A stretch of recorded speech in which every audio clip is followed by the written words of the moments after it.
Ladies and gentlemen, we are live after taking a hiatus last week. We are back. This is the Comic Hall and Roundtable discussion for October 4th, 2017.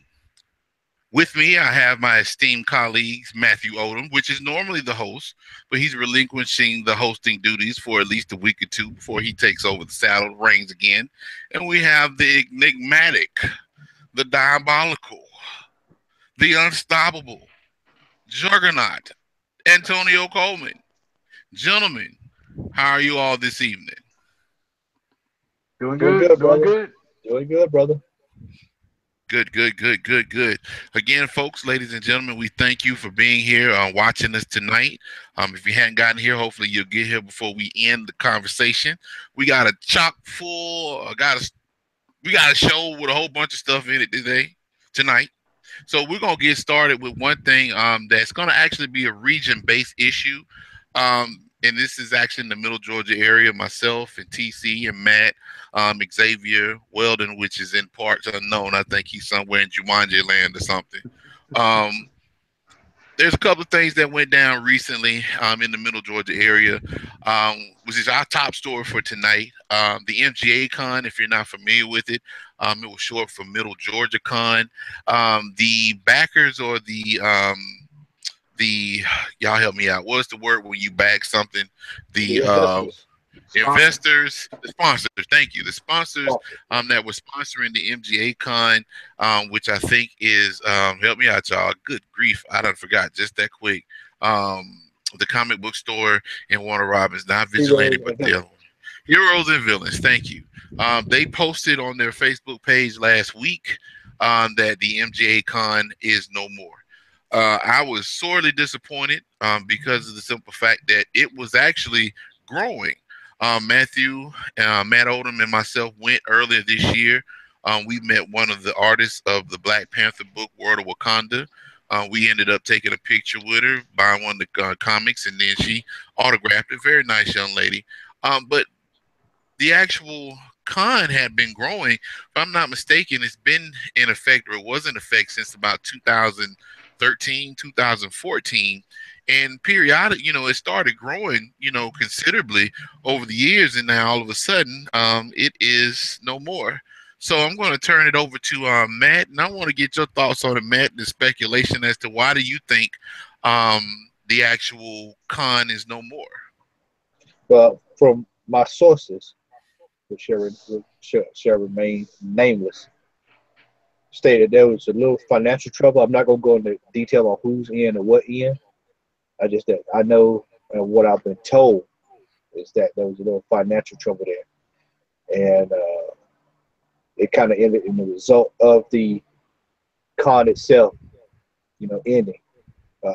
I look at it as a disappointment for as a collector standpoint because we were able to go in and you were able to find good prices on good books, um, meet new people, and even catch an artist too if someone one was there to that was there to tickle your fancy. But I think that I personally think that the the comic book industry, as far as conventions here in Middle Georgia, now let's not forget, and Antonio can clarify this, but I don't think there's the Warner Robins show anymore either. No, they haven't. O- They haven't announced or talked about anything on it for a while. Okay, so that makes two shows that have failed in Middle Georgia within the last 10 years. So with that being said, I think it's a little bit of a time off from the con, and maybe we have a comic book sale, or what have you, kind of like down in Columbus. I think that may be something that's feasible on a smaller scale. I don't think that big. I don't think that right now we're here in Middle Georgia that we're set up for a mega con like Dragon Con. Maybe if we get a few extra venues here that would be conducive to that. I'm thinking a hotel downtown Macon. We have a Hyatt coming soon, so maybe that will be a catalyst. We don't. I don't know if Will, which is our local comic book store here would be willing to do something like that. I don't know if he wants to put the resources into that. Um, I don't know where it goes from here. I would, like I said in my opening statement there, that I do believe that this is it's sad, but in a sense, it's kind of almost expected considering that we had that problem with the Warner Robins show a few years ago, and I think it's almost been about 5 years, maybe 4, that I've heard anything about the show that was in Warner Robins. And if anyone's watching and you need to correct me, I'm not sure if this may even be the same show that was in Warner Robins that came to make it. So if that's the case, then it's pretty much about it. But I mean, you got to think about it, Al. When we went last year, they had video game arcades and they had all this other stuff. So we don't know the financial details of how much all that was. Heroes and Villains runs the store, so we don't know if that impacted their sales that day. We don't know. We don't know if vendors kind of were like, well, I can make more money staying at home versus trying to come to the convention. And so, me and Larry, who he may come on tonight, I'm not sure. I hadn't talked to him, but Larry tell you, we talked to a guy, and he was saying that he had to at least make, at least $10,000 to $12,000 on a couple of shows to just break even in some spots because it's so expensive to get a booth. Because you have to keep in mind that the vendor has to get the booth, pay whatever that is, and then he has to sell, which is why you see a lot of vendors, $5, $1, 50 cents, just anything to try to get stuff off. So with that, I don't know where we go from here. I'll say it again, it's a sad day, expected, however, and but there is a little shining light there. There are a few cons here in the state of Georgia outside of Dragon Con, which I've heard that that's really not much of a comic, convention type deal anymore. It's more of a just the dress up and everybody walk around as opposed to how it used to be. There are a couple of good cons that still go on here in the state. One is up in the Alpharetta area. Just have to kind of keep an eye out for those kind of cons. And for those who are interested, I believe in the state of Georgia. Let me see. Let me see if I can find this website. I believe I'll look it up. But there are comic cons in the state of Georgia, and there's a website that typically talks about it. I can't think of it right now, right off hand. I've got it saved somewhere, but there is a website that has all of the cons coming up. So that's my 2 cents on that. Okay, well, we appreciate that, Mr. Odom. And thanks for joining us, X. We're glad to have you along, brother. I'm going to pose a question to you and TC. I'll start with you, X. We were just talking about the MGA Con closing up shop in the Middle Georgia area, and I talked to Matt a little bit earlier today, and I posed a question to him, and he answered it, and he answered part of it just a few minutes ago. And I'm going to pose the same question to you as well as TC. And that question is, do you believe that Middle Georgia has the sustainability or strong pop culture presence to have any type of con? I mean, this 2, 3 years, 4 years down the road, do you think that the Middle Georgia area has that je ne sais quoi, so to speak, where enough people will actually support any type of con, whether it be a comic book con, anime con, or anything of that nature? X, would you care to expound on that, please, sir? Well, first, how are you all doing? Everything all right? Everything's great, man. Good, I see you got Wolverine on your chest. I got the new Avengers. I like. Well, I saw Wolverine's head, so. To answer the question, I honestly believe it is a yes and no type deal. And the reason I say yes and no, the no portion of it is depending on who's backing it, like who's funding it or sponsoring it, so to speak. Because, like, let's just say Macon and Warner Robins, we're too divided, we're too split. You know what I mean? Like, you have a bunch of people that hate on what used to be Vigilante, and a lot of people that hate on heroes and villains. Then you have a bunch of people that hate on Comics Plus. So I think if somebody else were to come in that was like on neutral ground and funded something like that, then yes, it could be very successful and popular. Because between Making and Warner Robins alone, we have a bunch of people that are into comics, movies, TV shows. Um, Everybody's into pop vinyls and whatnot nowadays. So we have a ton of people and a ton of collectors in our area that can to where a con would be beneficial for us closer to us instead of having to go to the Atlanta area or having to try to go to Florida, New York, California. I think we can do it. It's just like I said, it depends on who backs it. You follow me? I got you completely, man. It makes sense, and that's my thing. Being that I've relocated back to the Middle Georgia area, it was good to have something to look forward to in the form of the MGA Con. But now, since that's not there, you have to go back to what Matt just said a little while ago about, traveling to Atlanta or other areas, Alabama, Florida, like you just mentioned, to go to a con. And because of the fact that you have a lot of comic book heads, you got a lot of nerds and blurs and whatever you want to call them, the apropos word nowadays, in the area. Um, but it seems like we can't really get anything per se off the ground, because I was a strong supporter of MGA Con when they started. I thought it was a very good idea. I enjoyed it, even though it was small. Everything starts off at a particular stage. Everything can't be Dragon Con or Comic Con or whatever the case is. So, TC, what are your thoughts on it, sir? Well, I kind of agree with Xavier about it.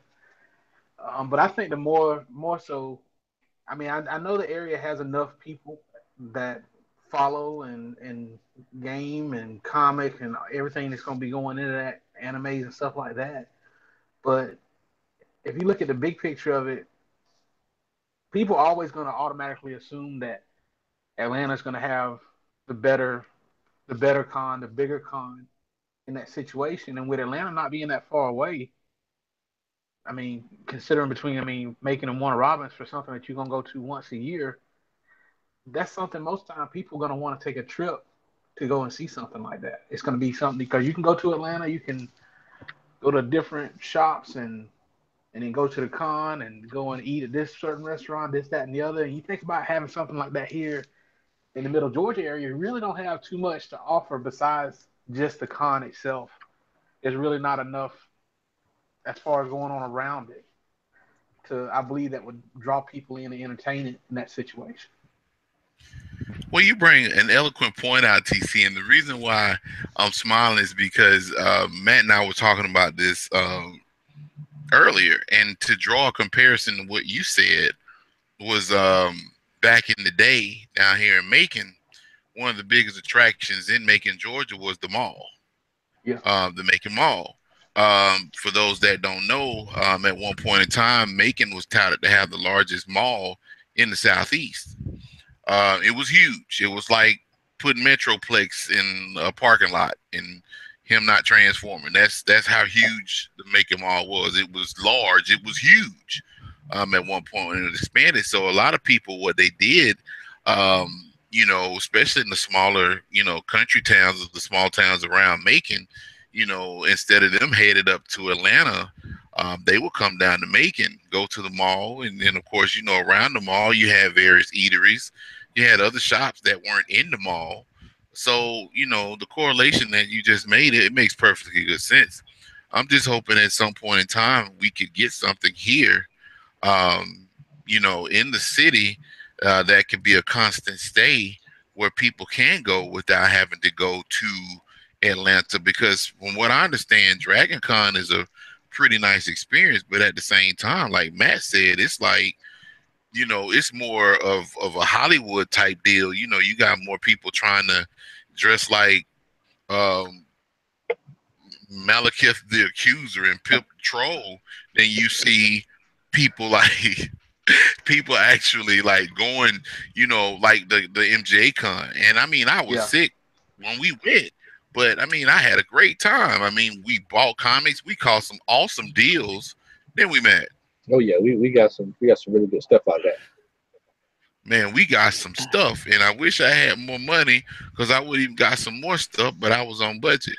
But needless to say, I'm hoping that we could get something in the city of Macon that we can really claim and call our own. So, good feedback, fellas. Good feedback. Next topic on Hey, the list. Al, Yes, um, sir. quick thing. If somehow, some way we were able to get like another MGA con, I honestly think with how the Macon Mall is a ghost town now, that would actually be a perfect spot to hold it. You know what I'm saying? You got plenty of parking. You got more than enough parking. Um, it's not going to be hard for them to get security, being that it's already people patrolling around the area all the time anyway. And it can actually bring people to Macon to bring in more revenue, so that we can generate more things like this. You know what I'm saying? Now, the only thing that I would really hate about it being in the mall is that we don't have Piccadilly's anymore. But that's neither here nor there. But I mean, the mall would be a perfect spot because there's plenty of space to walk around. It's not a bunch of people in there right now anyway. And then it's a lot of shops that could benefit from having something like that down there. You know what I'm saying? Because you can literally promote your business while at the MGA. So like Comics Plus, and then even Heroes, they can reach out to the other people that weren't aware of those shops. That'll be a perfect spot and location for it. You might not have no food or nothing to eat outside of Old Time and the other place that's the Smoking Pig, but hey, it's the perfect spot and has plenty space. Yeah, that is true. Because there is a lot of space, especially those anchor department stores that are just sitting there vacant with nothing going on in them. You know. They they see a Um, lot of mercy in there. I can guarantee that. yeah, you're right about it. Not a bad idea, sir. Okay. Well, our next topic. And when I announce this, I'm going to allow Matt Odom. I'm just going to give him the floor for probably about 5 or 10 minutes, maybe longer. Marvel vs. Capcom Infinite Sales for the first week. Let's talk about this, fellas.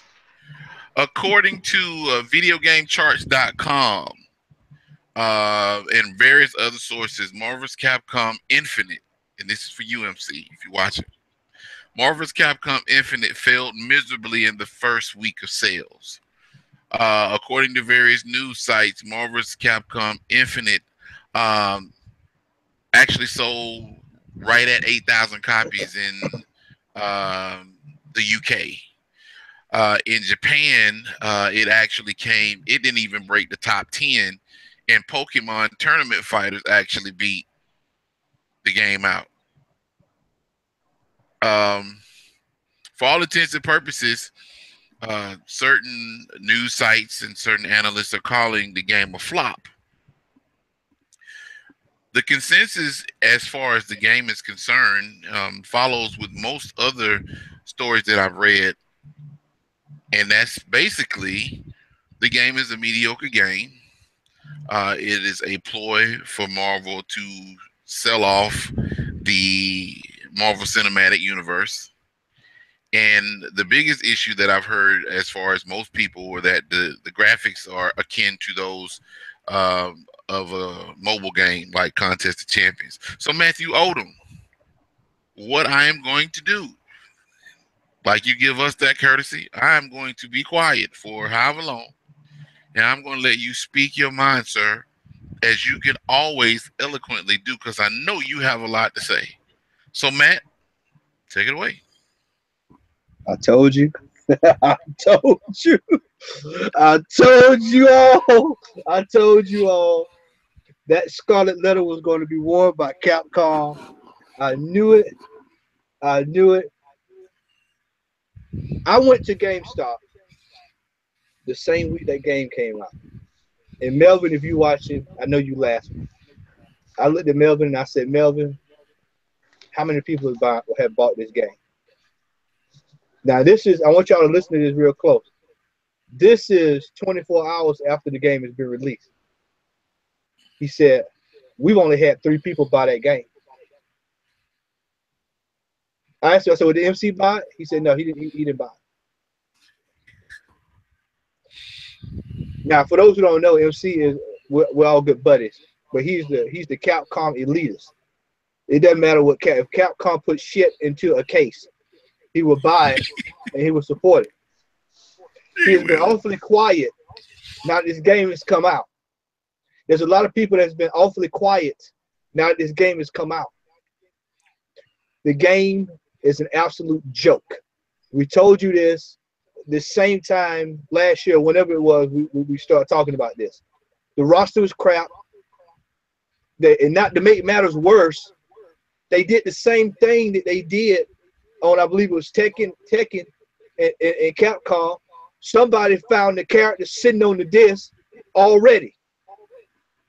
And then you come out with the a day after, no, same day. And TC might can correct me on this when he talks. But the same day you drop DLC characters when the game comes out.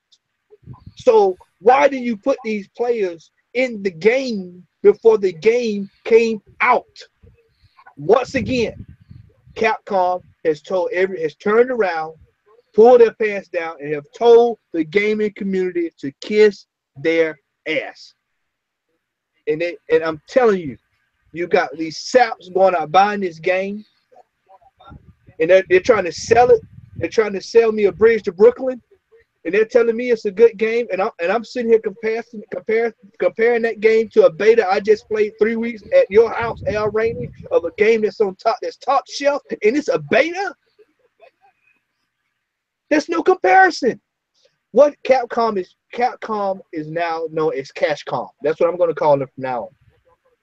Cashcom, because that's all they're worried about. They have sold us out. They have went Hulk Hogan, bash at the beach.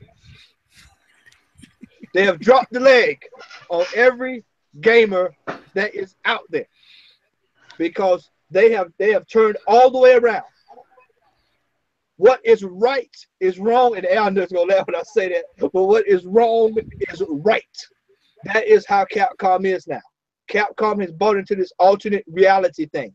That whatever they put out, they don't care. They just want you to reserve it. They want you to get the mega edition. They want you to get the statue. And then let's talk about the jelly beans that came the Easter in eggs. the box.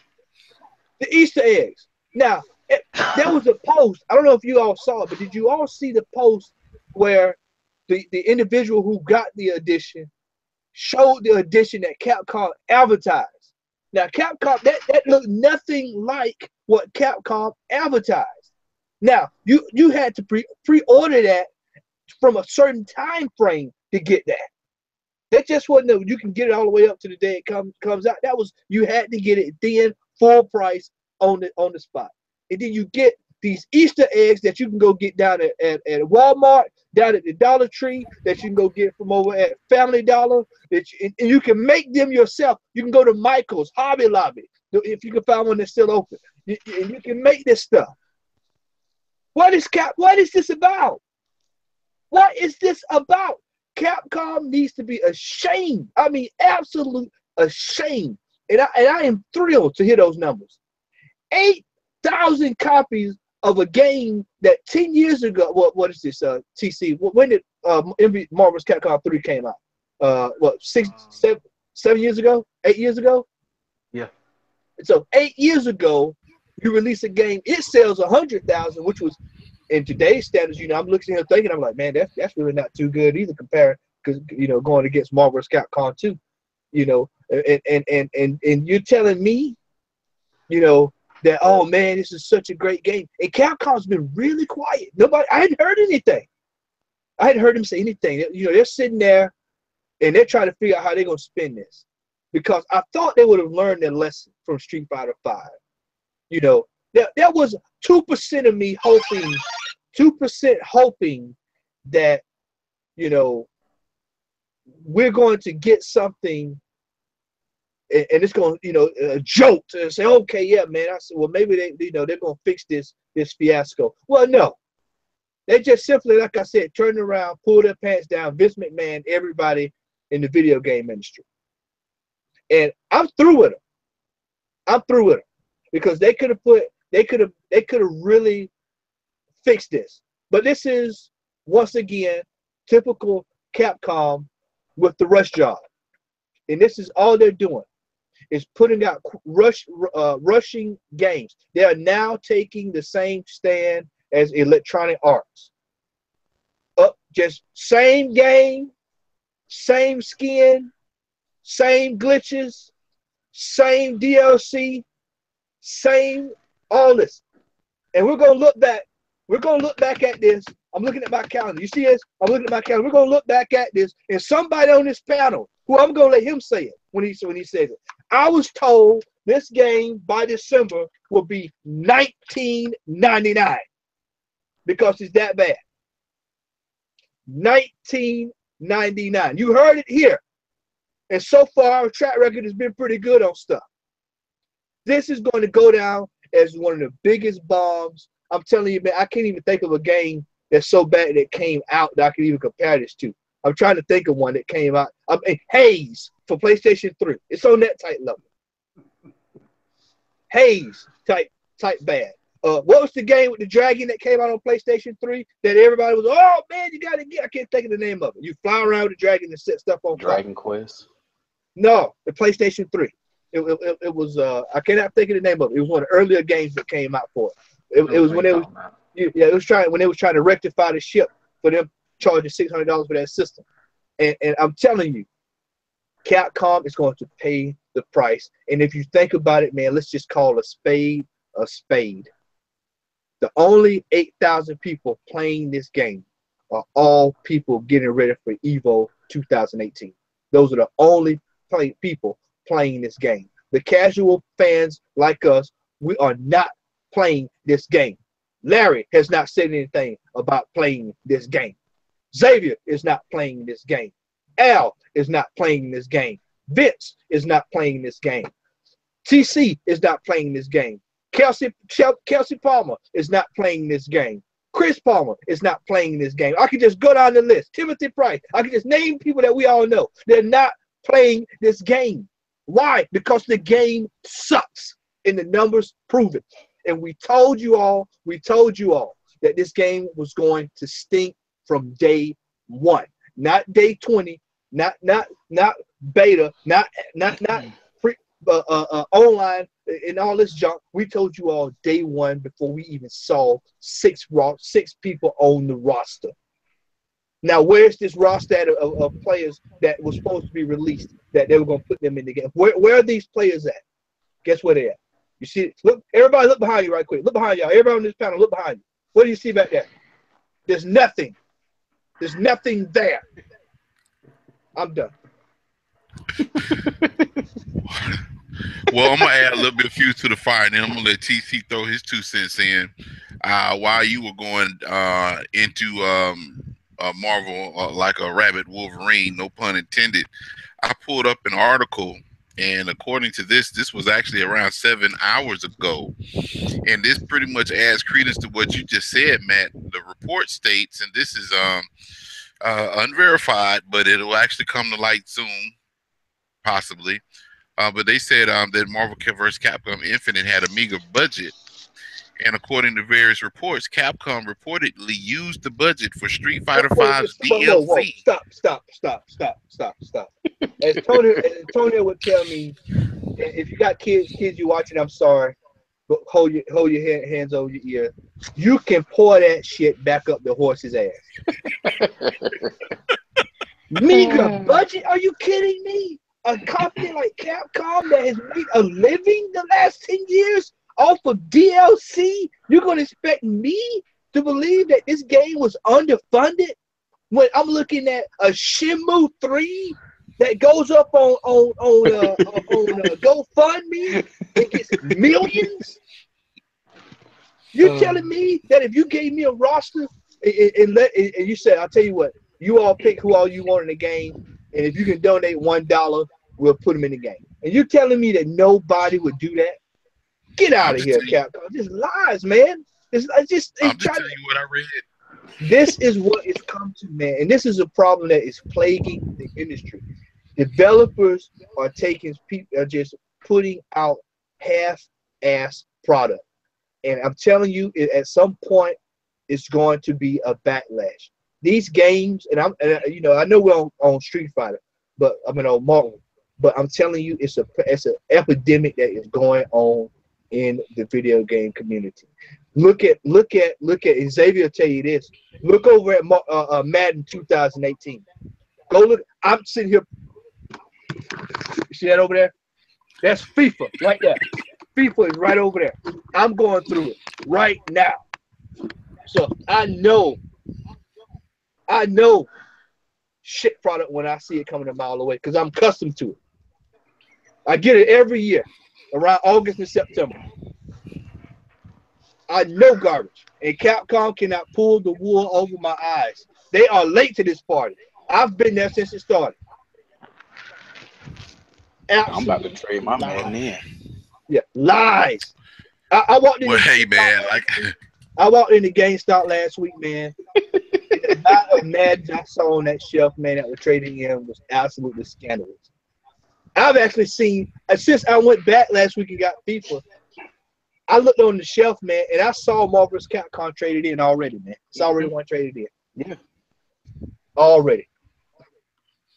I'm sorry. that'll be the cop I I just pick had to up. tap that, That's man. you good, brother. You good. I mean, I know it was in you. It's been in you for the past 3 weeks. So, we finally got it out you, man. I know you feeling really good. You're cleansed on the inside. I've been there before. The roles have been reversed. I have been on that rant that just didn't feel like it was gonna end. But that's what they said. They said that the money for Street Fighter Five DLC was used for the budget for Marvel's Capcom Infinite. I don't know. Don't really care because I'm not picking up the game till it's $9.99. TC, what are your thoughts, sir? I mean, this game is this is a really bad game, man. I mean, I'm just gonna be honest with you. It's a really, really bad game, and you know the bad part, the worst part about it is, and this is what most people don't want to be happen to them is that they get embarrassed. And Capcom got embarrassed at the big shows this past year. This year, I mean, Arc Systems came in with Dragon Ball, and they showed you how to make a fighting game. It was pretty much like, "Hey, Capcom, this is what you used to do. We're just gonna take upon it, and we're gonna improve on it." 10 times though, and it compare if you just had Marvel vs. Capcom there by itself and didn't have any other fighting games on there, you know what? It might have looked like a better game, but when you have side by side Dragon Ball and Marvel vs. Capcom, it makes it really look ugly. That's the ugly chick in the room standing to the hot chick in the room. That's what it really what it came down to. But I mean, to be honest with you, man, I really don't want Capcom to fail because I was reading an article earlier, and they own so many properties that they didn't use. Marvel vs. Capcom. Just to throw that in That there. yeah, I mean they could have used those different properties. Like they have the Onimusha properties. They have, I mean, the Lost Planet, Resident Power Evil, Stone, Power Stone. I mean, yeah, I mean you could just Plasma go on Sword. and on and on and on with the stuff that they could have used in these games that they just decided, you know what, man, just gonna go with the old faithful of what we've been putting in these games for the last 10 years, and just gonna keep go rolling with that. We're not gonna change up anything except add 5 new characters, and then we have these really, really bad looking graphics that people are complaining about. Everybody's complaining about it. It doesn't look good. These characters look just horrible. They look like trash, like garbage.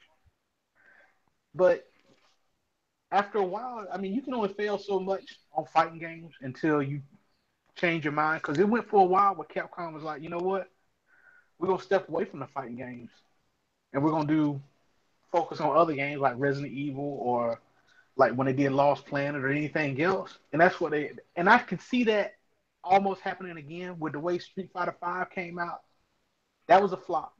The only thing that's making money off of it is DLC. So if they put money towards the DLC on that and said, you know what, we're not gonna put that much into Marvel vs. Capcom, I can understand that because the DLC for Street Fighter V is actually making them money off of that game, whereas the initial sale of that game made nothing.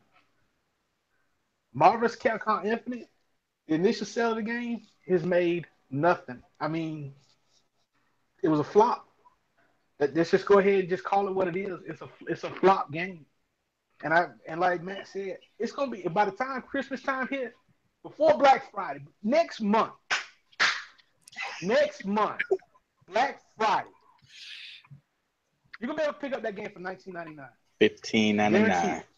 Guarantee it. 15.99. I guarantee it. That's how bad the sales are gonna go. The only people that are buying that game is you're gonna have your Marvel faithful diehards, and even they're mad because they didn't include the X-Men in it. And then you're gonna have the guys with the pro fighting game tournaments and stuff like that. Those are gonna be the people that buy the game. So, I mean, that's really all I had to say about it, man. It's a joke, man. I hope they'll do like an apology to the fans. You know, maybe Good give luck. away some DLC. Yeah, that's asking too much right there. Well, I will say this. Put some X-Men in the game. If you come over to my house tomorrow, I got a bridge sitting out in the garage. I'll give you. Well, I will say this, and I'm gonna let X speak on it. I will say this, and let me just tell our audience that this is not per se a Capcom bashing situation where we hate Capcom. Most of the titles that TC just mentioned, I still have in my collection. I own every Onimusha game, every one. I bought Street Fighter 3. I bought Street Fighter 3 Third Strike. I bought Street Fighter 5 thinking that Street Fighter 5 was going to be redeemed after it was released. I feel like we as consumers have a right to complain about things that aren't right. We know what Capcom is capable of. We've seen it. The game that Matt was talking about where the DLC was on the disc, that was Street Fighter Cross Tekken. That's one thing to have DLC. There's another thing to have the DLC already burnt to the disc, and then you paying Capcom $24 to unlock what's already on the disc. You know, that's highway robbery. And I understand the game with DLC because you know they're killing it with Street Fighter 5, and that's how they're making a lot of their money off of Street Fighter 5. But at the same token, if the game is trash, the game is trash. And MC, I don't care what you say, the game is trash. X, could you care to expound, please, sir? We told y'all. We told y'all. I can tell you right now, I think I've seen out of the almost 200 friends I have on PlayStation Network, maybe 4 are playing Marvel's Capcom.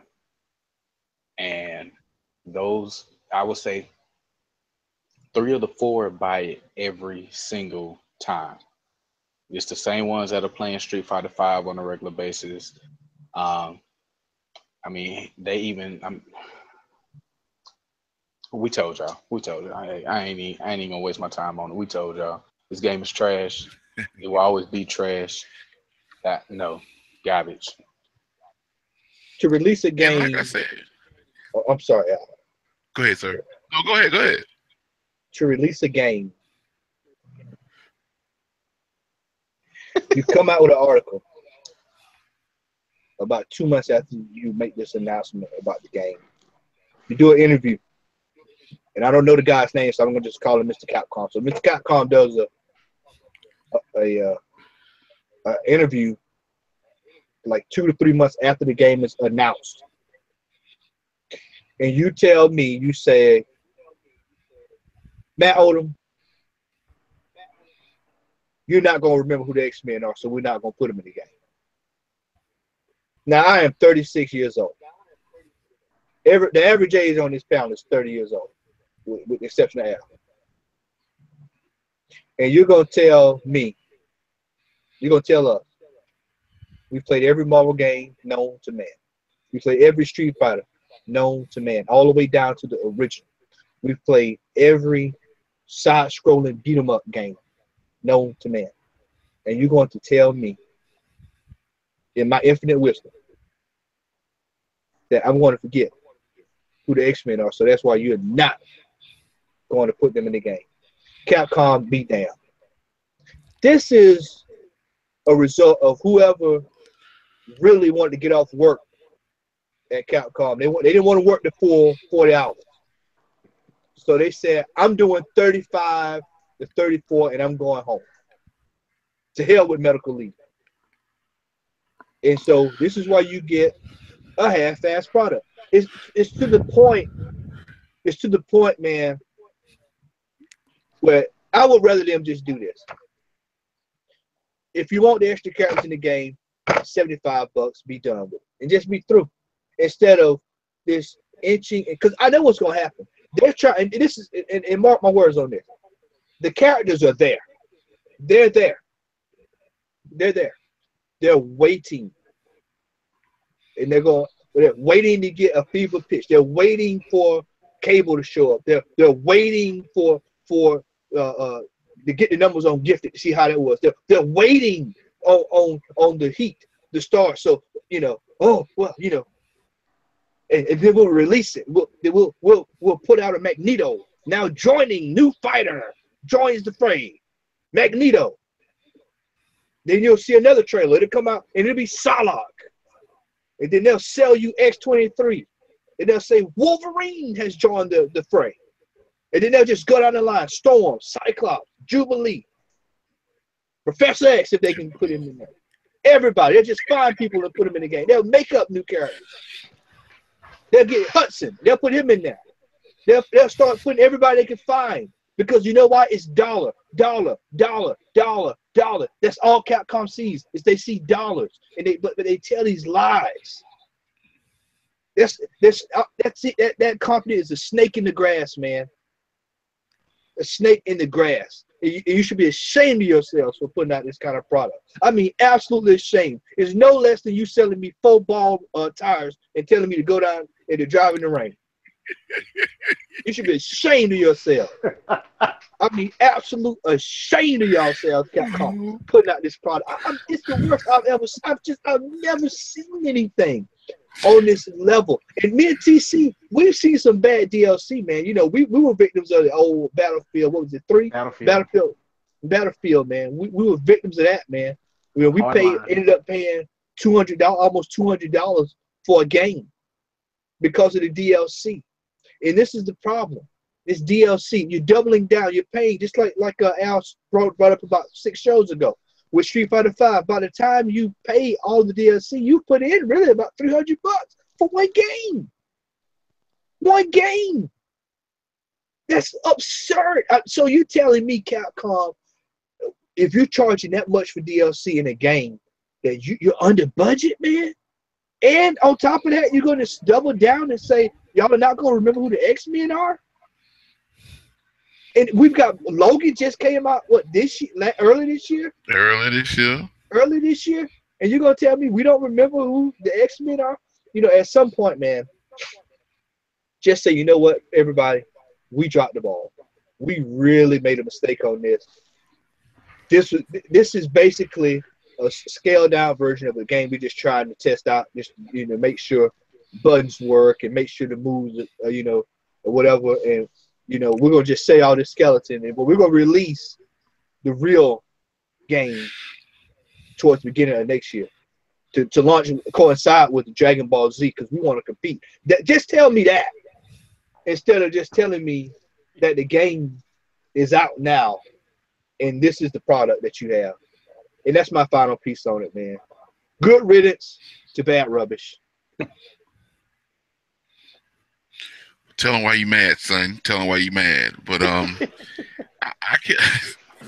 can understand the frustration, man. I really do, because I of all people, I really wanted to get this game. I did, but the more I started reading, the more videos that came out, and then the more, and I think what it is that for the average consumer that doesn't fall into the whole hype about this, that, and the third, I think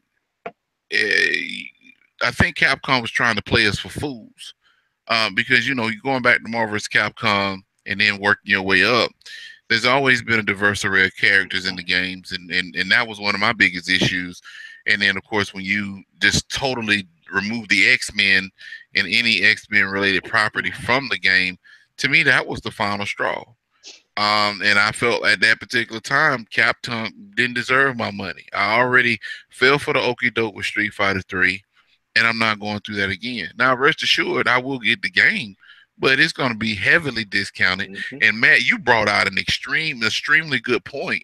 I didn't even think of the fact that Dragon Ball Super was coming out in February, and Capcom may very well attempt to put some type of ultimate version out during that time to try to, wrestle some of the sales away from Dragon Ball Fighter Z. Too little, too late. So but you know what? I wouldn't doubt it though. I mean, because you think about it, Capcom has had a track record ever since Street Fighter 4, for the most part, of putting out DLC for the game, and then after you done spent $8,000 on the game, hey, we're gonna put out an ultimate version, and we're gonna charge only 35, $40 for it. They're gonna do the same thing with Marvel. They're gonna do the exact same thing with Marvel. So I mean that you can't really say that they wouldn't try to compete with Dragon Ball Fighter Z, because it's Marvel, it's Capcom, and I'm pretty sure with all the buzz and hype that Dragon Ball Fighter Z has right now, they're gonna try something. Rest assured, they're gonna try. They're not just gonna sit idly by and let that game drop and that they don't do anything. They don't come up with no ultra super hellified Dolomite version of Marvel's Capcom Infinite. It's gonna happen. It's Well, gonna I mean, happen. but this is the question though, and because we've all played it, we've all played it. What can they put in that game that can compete with Dragon Ball Z? There's nothing. Dragon Ball Z, a beta. Let's get this understood. We played a beta. We played a beta game. This is a game with, I think, with 5, 6 characters was on it, something like that. And I got more satisfaction out of that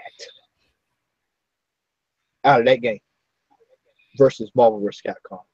That says a lot about the product. It's all about the experience.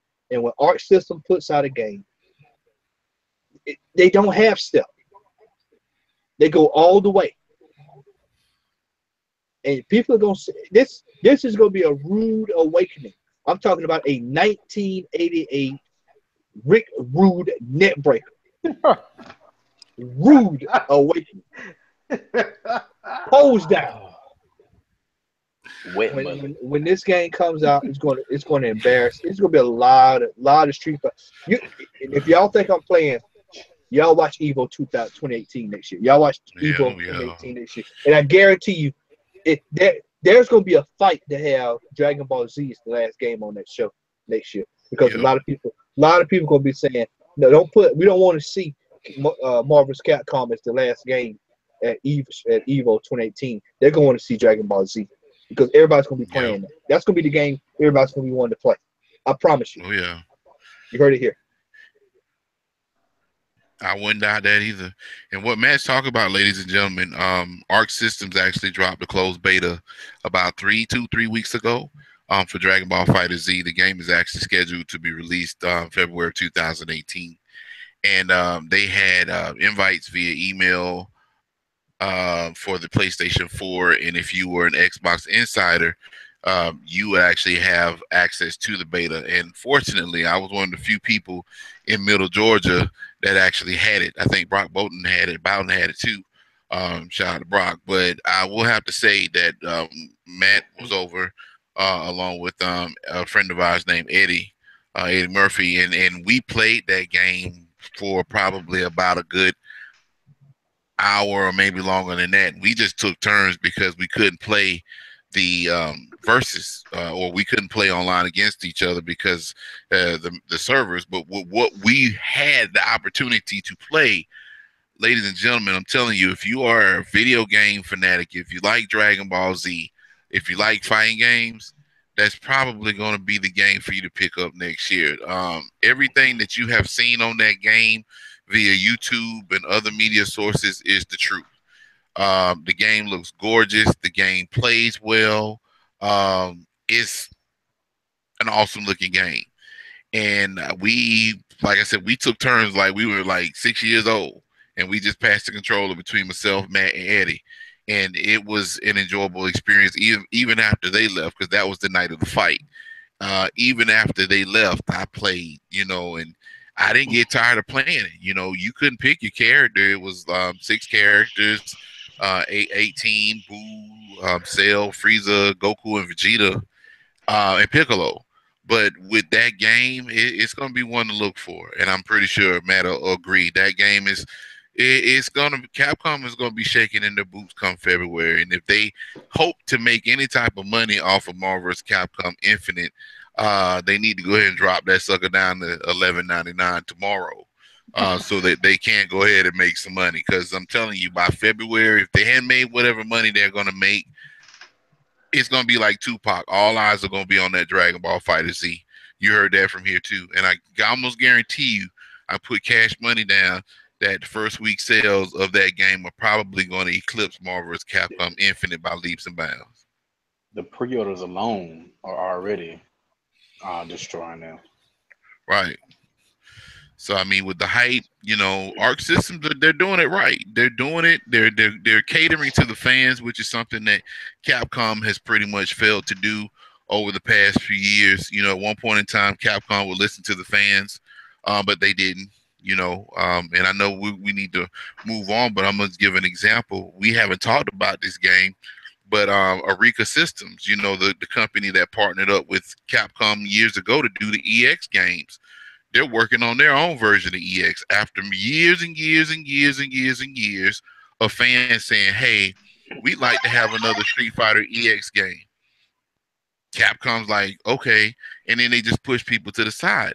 Arika put out a April Fool's video around April, and the fans ate it up. So guess what?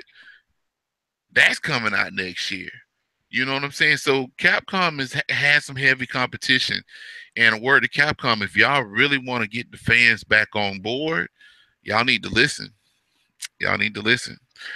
All right, moving on, ladies and gentlemen, the new Justice League trailer. Which one of you compadres have watched that trailer, and what do you think of the Justice League trailer? We're going to start with TC. Man, it's a still to me. It's a still it's a wait and see, man. That's the way I feel about it. Because I've gotten fooled by trailers before, especially with like Batman versus Superman. So to me, it's a wait and see for me. Okay, Matt.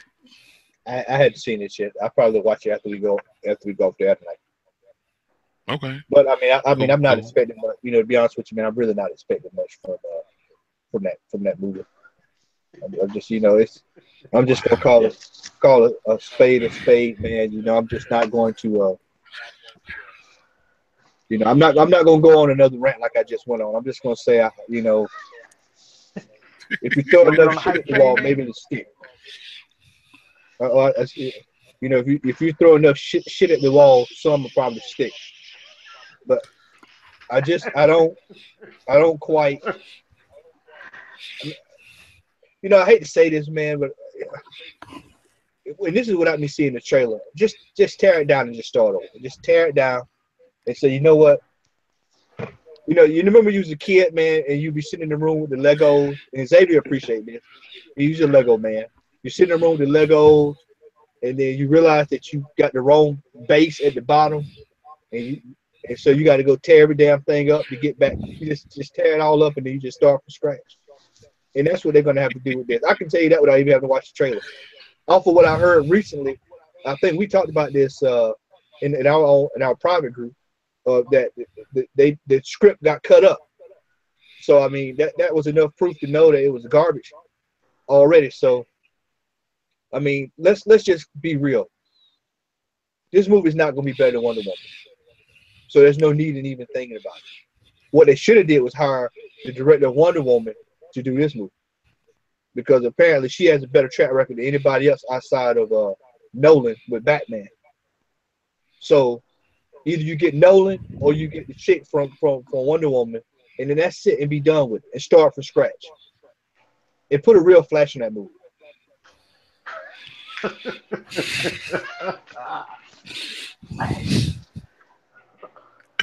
X, waiting.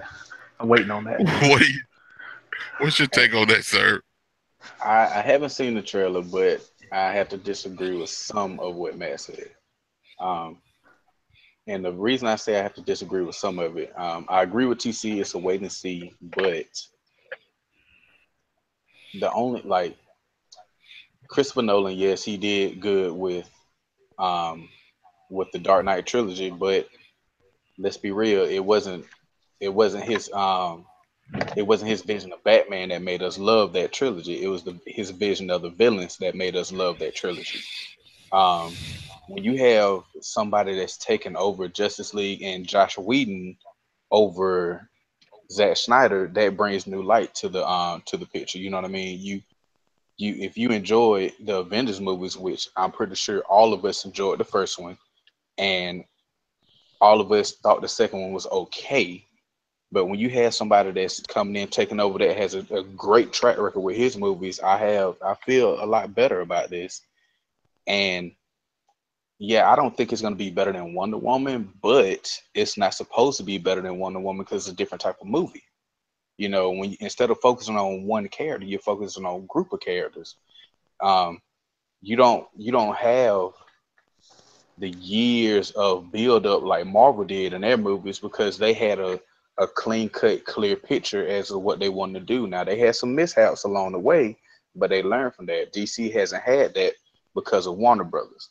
But I think with what they did with Wonder Woman is getting DC and getting them on the field and getting them first down after first down after first down instead of throwing Hail Mary passes. But you know, it's a wait and see. Um, as long as they don't give us too much, and I know I haven't seen the trailer, but knowing Warner Brothers and their past trailers and movies, they give you too much. I hope they take the route of Wonder Woman, where they hid the villain well. So I'm just waiting to see. Um, I really think that everything after Justice League is going to be the cream of the crop, though. You know, I honestly believe with everything not being connected, because I'm pretty sure we've all read that post and whatnot. It's John to me, John John Cena huh? is Shazam. John Cena is No, Shazam. Hey, he's not. No, hey, he is that not. He is not a I just front runner. that No, right there is no. John that Cena. would be a We headache. can see him. We can see him. He is not going to be Shazam. Thank the Lord. Yeah, it's a wait and I see mean though. to interrupt you, No, you X. good, brother. You good. Yeah, I feel you. Now, me, my take on it, I watched the trailer, and surprisingly, they didn't really give away too much. But I will say this: my biggest concern about the movie is based upon what I've read. Now, of course, you have to take what you read in reference to rumors with a grain of salt. But what I understand is that they are trying to throw additional characters in the movie that aren't going to be showcased, as in Batman, Aquaman, The Flash, Superman, Wonder Woman, and Cyborg. I'm afraid that they may try to put too many people in the movie and therefore convolute the movie to where it actually takes away from the overall the core of the actual group, which I'm hoping that's not going to happen. I'm looking forward to the movie. I do feel some kind of way about those movies not being connected because, in all honesty, that's what makes the allure of the Marvel movies so great is that in some kind of way, they're connected. Ant-Man is connected to Iron Man. Iron Man's connected to Captain America. Captain America, in some way, is connected to the Guardians of the Galaxy. So that actually brings about a feeling of watching a comic book unravel because, of course, in the comic book, you're going to see the Avengers meet up with the Fantastic Four at some point in time, or the Avengers versus the X-Men. So I think, in my opinion, that whole thing, as far as the movies not actually meshing together, I don't too much like that. But I mean, what can I do? I hope that at the end, that decision that they have made to not have the movies connect makes the individual solo movies better movies, because if it doesn't, what was the point? Right. You know what I'm saying? So Right. as far as it goes, I'm looking forward to seeing Justice League. I'm not expecting it to be as good as Wonder Woman either, because I actually bought Wonder Woman on Blu-ray, and I will have to say this on live national internet: Wonder Woman is the very first DC movie that I have. Well, I take that back. I bought Dark Knight, but I bought those used from Movie Stop. I bought Wonder Woman brand new on Blu-ray. So that's a testament to how good that movie is. I'm very particular about those DC movies, but we'll see how Justice League is going to turn out, man. But staying in line with DC, and staying in line with John Cena not being in the Shazam movie, they have issued a release date, a tentative release date for the Shazam movie, which is April the 9th of 2019. They are also casting. They're doing casting calls currently for Billy Batson, and also I think they're supposed to be start. They're supposed to start filming once they cast Billy Batson next year, somewhere overseas. I can't remember specifically where. But as the panel knows, excuse me, I'm a huge Marvel fan. The bulk of my comic books are Marvel, but I have two DC characters that are my favorite. One is Firestorm, the Nuclear Man. The other one is Captain Marvel, Shazam. So this is probably the DC movie that I'm looking forward to. When they first announced this movie, they stated it was going to be a lighthearted movie, which I can get that. You know, I don't think Shazam should be anywhere like Blade Right. or the Daredevil version of the Punisher when he was in the prison. I think they should keep it lighthearted based on The premise of the the whole character. gist of the movie, right? And that's my whole point, my whole thought process as far as the movie's not connecting. At some point, I would love to see Shazam in the movie with Superman, whether they were fighting each other, whether they were teaming up against somebody. So to me, that's the caveat with not having them connect the movies together. So, does anyone on the panel have any thoughts about the Shazam movie or anything of that nature? Have you read anything in particular regarding the movie? I'm Uh, kind of wondering with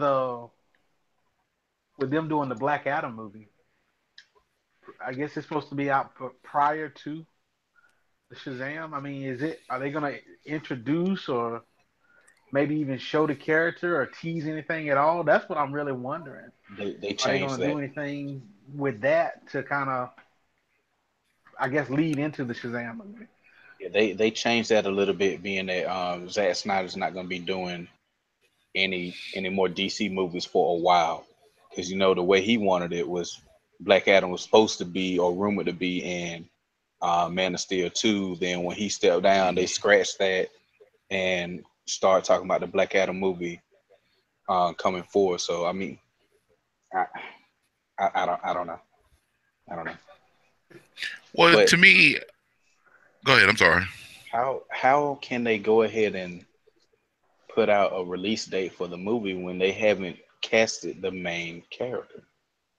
Yeah, Now, are they trying to cast young Billy, or are they casting Shazam? they're gonna have to do both. Right. And I'm glad it ain't John Cena. That's all I got to say about that. Stack or two. Go ahead, Matt. Go ahead. let's revisit what I said last segment. You can throw enough shit at the wall, and it'll eventually stick. I don't, this is a baffling situation, man. This is like telling me we'll have a baseball team. We got a game in 2 weeks, but we hadn't got anybody to play. I mean, it's the same principle. I mean, you're saying that you're gonna come out with a Shazam movie. L panel. They've been talking about this movie for like 3 years. Yeah. Why hadn't you cast some damn body? This is the thing. They've casted somebody. They don't want to say who it is because there's gonna be some backlash behind it. Yeah. Yeah. That's what That that makes is. sense. Yeah. That's what that is. And so we're trying to Or figure out. Yeah, go ahead, Zay. or he might be in Justice League. Which is another good point. He They be may make he you Yeah, he just might don't. be in Justice League Because just to throw him out there, and they trying to hide him. yeah, I just feel like that's just something's not right. You're telling me that you got a major character and you hadn't got him cast, but Xavier said, you TC, we've got the movie coming out, but there's no, nobody knows what's going on. Oh, I mean, they all the know. big studios do that. I mean, Yeah, they they know. even they even said it with what was the movie? The Gambit movie. I mean, they got somebody cast Yeah. to Oh play my Gambit, God. but they just can't get a director to do it Did the y'all way see what they they want talking it about? done. The play Sinister. Did y'all see that? Daniel Craig's Daniel supposed to Craig, be ain't it? playing Sinister. Yeah. That movie need now. I'm not gonna go on no Matt Odom rant, but they basically What movie is this, Xavier? What movie Gambit, is this? Gambit. Gambit. Gambit. Yeah. Wait a minute. Daniel Craig is supposed to be playing Sinister in Gambit. Wait a Remy. minute. Remy. What? There's a Gambit movie coming out? Wait, Matt, where have you Yes. been? Yeah, Channing I Tatum? thought Yeah. they canceled that. Oh, they No, did. No. No, they they canceled they it, but they they brought put it it on the back. back burner, yeah, and then they brought it back. If Oh I'm not mistaken, the first time that they actually put it on the back burner, it had something to do with either the director or the writer or The director something. stepped down. He Yeah, backed out, yeah, didn't the he? direct right. He backed no! I see out, why. so they put it on the back. They put it on the back burner, and then it got full steam again because they found another director, and then Channing Tatum went ahead and agreed to the Go role. sell. Everybody sell your X-Men 266 because it's going to lose value. Get rid of it. No, Get Man, rid you of it. got son, I ain't Channing gonna sell Tatum mine. playing Remy LeBeau. Channing Tatum, the stiffest actor in all of Hollywood. I mean, just think about what is it, G.I. Joe? Exactly. It tells you all you need to know, man. Step I mean, up. the second one he did awesome in the second one. He The was Yeah, Fantastic. stiff yeah, because he in that died. stripper movie though, from what the Well, he women died. say. He died in the first 5 minutes. So I Good. mean, Playing a video game. Oh my god. Oh my god. that was the Oh my best god. part.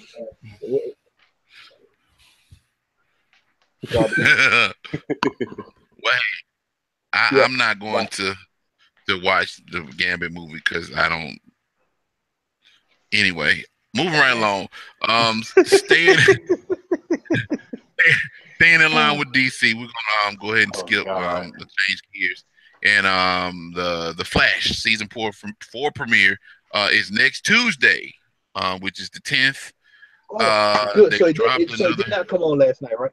No, No, No, no. it didn't come on next last week. night. Thought I missed it, Next man. week. So next Tuesday is October the 10th, I think at 8 p.m.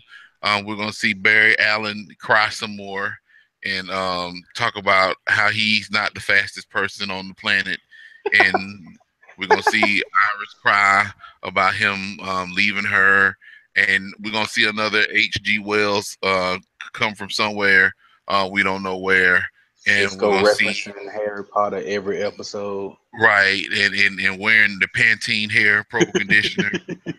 So, but I'm actually looking forward to the season premiere. Hopefully they'll get season 4 right. They'll get them back on track. And as TC has stated so many times on this show, they'll have the real Barry Allen on the show. Um, Not getting the and ring. right, he's not getting the ring, which I don't know why in the world they're waiting for that. He should have already had it after the second season, but I Barry digress. messed it up in Flashpoint. Cisco Yeah, had it for him, but he went back and changed time. yeah, yeah. Look at TC. So Look at go ahead, TC. What's up, man? Tell us what's on your mind, brother. TC. You better I watch mean, Emergency Awesome so you can win that ring as a giveaway. man, I have really high hopes for this coming up season of Flash. Just from the stuff I've read about, and this is stuff that the actual cast has said. So I don't really know how to take it. Is it them just trying to hype up the show to get people to watch it, or is the stuff that they're talking about really gonna happen? The main thing I saw on there that kind of had me a glimmer of hope in my eye was that they said this is going to be the Barry Allen from the comic books. Negative. This is not going to be the one from the Negative. CW. Negative. And I don't believe that. I got to see it before I believe that. You can say that, but until I actually see it happen, I don't believe it. I don't believe it's there. I don't think it's gonna happen. I mean, I'll go ahead and give y'all a heads up. Episode 2 of the next season, we're gonna have couples therapy between Iris and Barry. That's gonna be part of Yeah, the I episode. read that. I read that. Yeah. So go ahead and get prepared for that. I think it's gonna be a little bit of silliness in it, but as long as they're not a speedster villain, I'm excited for that. And hopefully they're gonna improve the character of the Flash itself because basically from the premise from what I understand, he's gonna go to the Speed Force and basically he's Is gonna he be gonna have seeing all blonde these hair? symbols and whatever else, and he's gonna be trying to draw it all out and trying to figure out what it is. And as he develops more and more in the episode, in the show, he's gonna actually obtain more power. How much more development does he need? I mean, this dude is still on training wheels in my eyes. Oh That's the my way I see it. goodness. He's still on the trike. He's got the trike right now, pedaling Maybe, as fast as he can. He's maybe the he need to get fastest struck by pedaler lightning again alive and right have now blonde hair. on the mini trike. That's the way I feel about this show. Is that they need to just take the training wheels off, and if he fall, let him fall. If he run fast, let him run fast. That's the way I see it. But I mean, I have high hopes. I have high hopes. So I'm gonna just leave it at that. Matt. Well, I have high hopes for this for the first half of the season before we take the break. And then, more than likely, more often not, me and I know what TC he's are gonna gonna have say. our therapy sessions Mm. on Tuesday night, and TC's gonna look at me and say, "What the hell did we just watch?" You know what's gonna break Matt? You know what's gonna break Matt? It's gonna be the what is it? The collaboration The crossover. episode where they The do the dancing. crossover.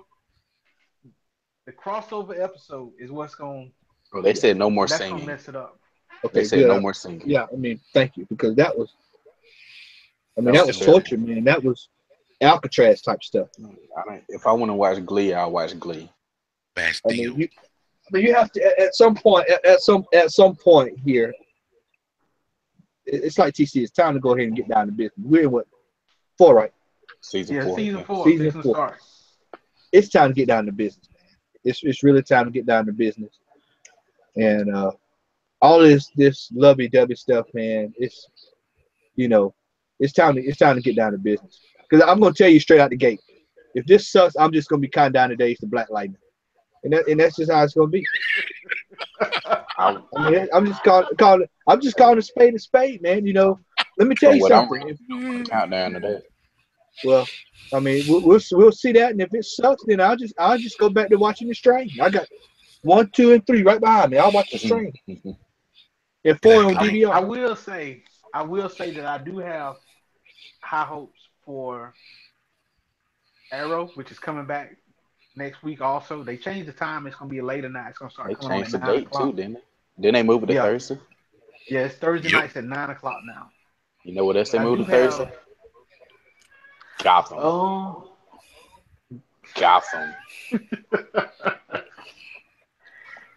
And Legends of Tomorrow is still what the hour after Flash. It's right after Flash. Yeah. They ain't canceled that show yet. Not yet. I don't know No. how. I don't know how. After last season, I You talk thought about for it. sure that was canceled. After the first season, I thought it was canceled. Oh, that's garbage.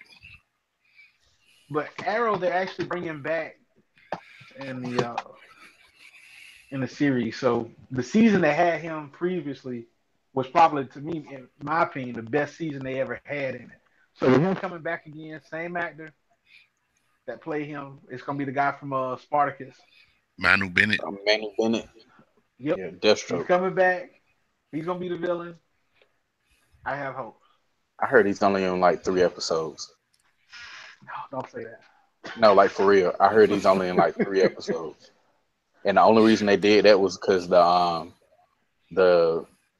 Deathstroke being in the Batman movie didn't fall through. So they asked could they borrow him for a couple episodes just to keep fans on Deathstroke. Because Well, you go ahead, X. They already got every other character from Spartacus in there though. I mean, Yeah, they got Asher playing Captain Boomerang. they got everybody. You got the fake Amanda Waller, Yep, Nisa Al Ghul, uh, uh, what's the boy name? the Wind Wizard Yeah, there you that go. actually played There you Spartacus in go. the third season of Right, it. Yeah, right.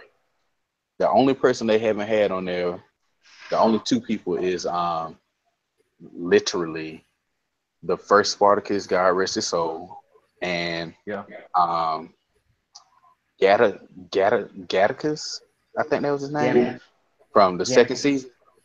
Yeah, Yeah, they're the only two that haven't been on there really. Well, I'm tell y'all like this: Deathstroke can be in every episode of the Arrow. Cause guess what? I ain't watching it. This is what they need to do I, with the Flash. Honestly, they need to go ahead and start leading toward rebirth after what they did with why I can't remember Savitar. They need to go ahead and start trying to do rebirth because the rebirth, as we all know, well, I know Al and I we read Flash Rebirth and it is great.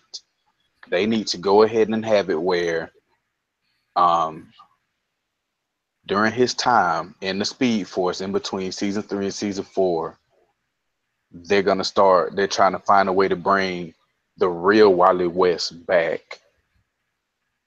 That way you can have Wally West as the Flash, you have Barry Allen as the Flash, and you still have Kid Flash. It literally can exist. And if you bring the Thinker in, you got Barry sitting there trying to figure him out. That can bring everything into full circle right there.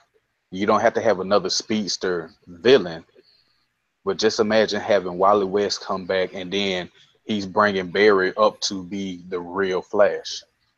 But that's wishful thinking on me. You know, I think it could work. I hope it will work, but I know they're not gonna do it because they're not listening to us. nothing wrong with wishful thinking, man. Sometimes wishful thinking dreams do come true. Sometimes, man. I mean, they do. Yeah, But yeah. I don't know about the Flash or well, I watched the Flash, but like I said, Arrow is off limits. So I'm I mean, I watched Arrow before I played Marvel's Capcom. Infinite. Man, well, you have a point. Man, I I would go watched that watch. until tomorrow I before would I go played watch Marvel vs. Gotham and Capcom IMAX Infinite. before I play Marvel vs. Capcom Infinite. No, man. Speaking of Gotham, man, I wanted to ask you this last week, but what's up with your boy, man? Why was he wearing Man, that gimp mask, man? What's the deal? Is yo, he in a sadomasochism now or something? Is Zorro. dude, dude, they have went full fledged Batman Begins with this crap. I will say that Scarecrow looked pretty good until he took his mask off. But dude, he's 15 years old. Lucius Fox has already made him the prototype suit with the boots, with the whole spelunking thing that Lucius Fox talked to Bruce Wayne about in Batman Begins, yeah. where he was cliff jumping and cliff diving or whatever in Gotham. So that's how he made the suit for him. He has a little earpiece and all. Bruh, shoot me in the eye, both of them, because this show is terrible. I mean, he's a Well, kid. Exactly. He's a kid. Everybody that he's gonna fight when he becomes Batman, because right now he's Bad Boy. I ain't even gonna say Bad Boy, like that Mammoth boy. Boy or whatever. But by the time he really learns how to fight, really learns how to be a detective and everything, and comes into his own, he ain't gonna have nobody to fight. And I know this. We're repeating this over and over and over and over. It's gonna be called Gotham AARP edition. And dude, at this point, honestly, I would rather them just give Jim Gordon the Batman suit because he is basically Batman of the show anyway. Jim Gordon can do no wrong. He beats any and everybody that gets in front of him. They shot him like Scarecrow hit him with his liquid form of the fear toxin, and within 3 minutes he overcame his fear just like that. I was like, "Are you kidding me?" Ultimate Warrior. Yeah, yeah, yeah. That the show could be so good if they actually followed the story.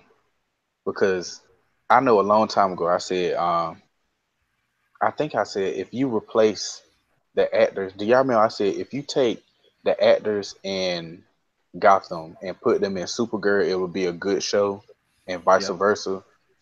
Dude, the acting in Gotham is amazing, but they have a terrible storyline, and that's what pisses me off about it because it's so good. You have a lot of talent on this show that are doing a lot of things with nothing.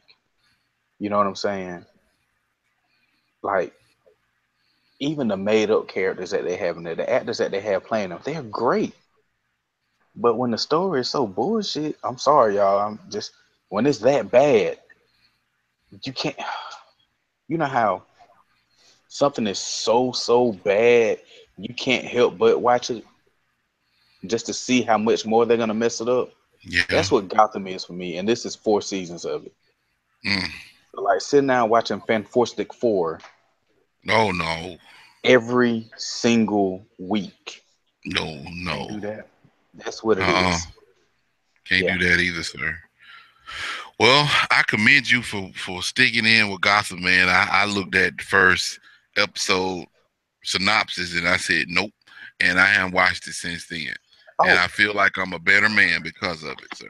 do you know Bruce Wayne, the kid that plays Bruce Wayne, said he wants to be Robin in the Batman movie? You can't even get Bruce Wayne right. How you gonna go in there and mess up whether it's Dick Grayson, Tim Drake, Jason Todd, whoever?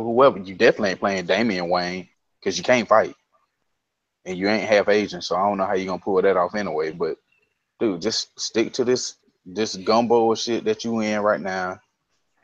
Hopefully it'll lead you on to bigger, better things. Cause right now, don't mess up Uh, anything else Batman oriented. Well, like I just mentioned to you, man, a person could dream, and that's all he doing is dreaming. So hopefully his dreams will come true, but highly doubtful. He think he gonna Moving, be the next Hugh Jackman. That's what he think. Hugh no, Jackman dreamed and got Logan, but you ain't gonna get that. nah, Mm-mm. nah, nah. He's not, unfortunately. Moving right along. Fear the Walking Dead. They're currently into season 3, I think. I have not been able to watch it. Um, I've heard some mixed reaction about it. Of course, at one point in time, I felt the Fear the Walking Dead was a better show than The Walking Dead. I don't know how many episodes in are they right now.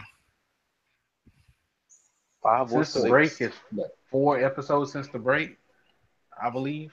But I'm Mm, going to honestly tell you, since I haven't watched it since the break comes has come back, because really the whole break time, I pretty much just forgot about it and just lost interest in it.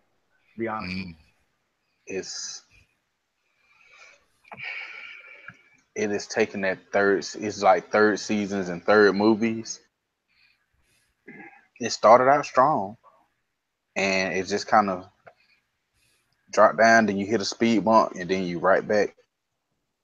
Like the development of the character, they had too many filler episodes. I put it like that. The same thing with season 7 of The Walking Dead. It's a bunch of filler in this, and the filler isn't filling shit.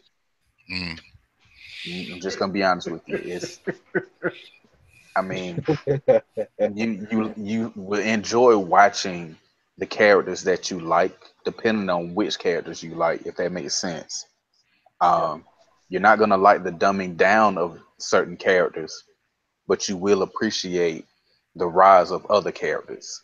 You know what I mean? But all in all, I mean, for the ups that are going on in this season, it's eclipsed by the downs of this season. mm. You know what I'm saying?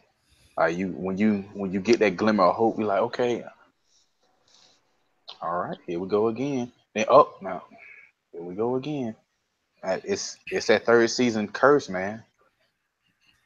Yeah, What I season was had the farm in Walking Dead? second, no third. That third season? Yeah, yep.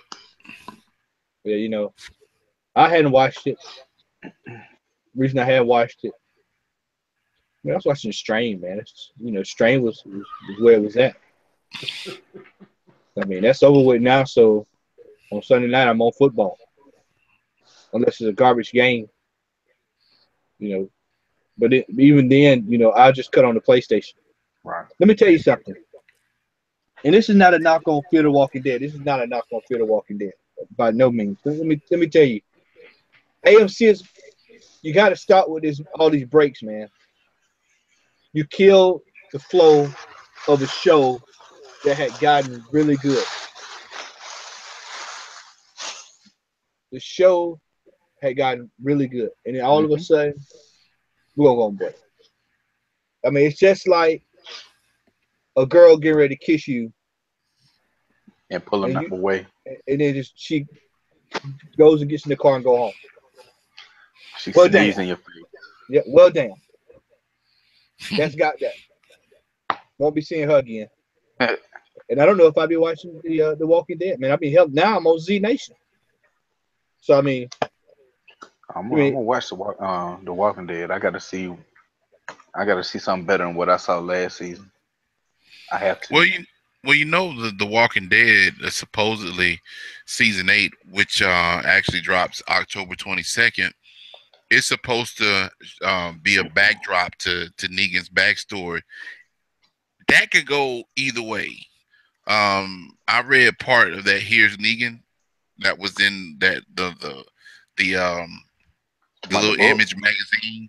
Yeah, because they dropped like 4 or 5 pages of the actual story. It's called Image Plus, and basically it's kind of like a preview of comics that Image were gonna drop. And each month they had like a few pages of here's Negan at the back of the book. So they finally put it in like trade paperback form, which dropped today. But that can go either way. I mean, as far as his backstory, man, I mean, Negan is to see the Negan that just bashed Glenn's head in like a cassava melon is a totally different Negan than the Negan that occurred or that was around before everything went to hell in a handbasket. So that could be an interesting. I mean, if they focus on that, because from what I understand, they're not really gonna go to war until the latter part of the season anyway. If then it may not even go until season 9.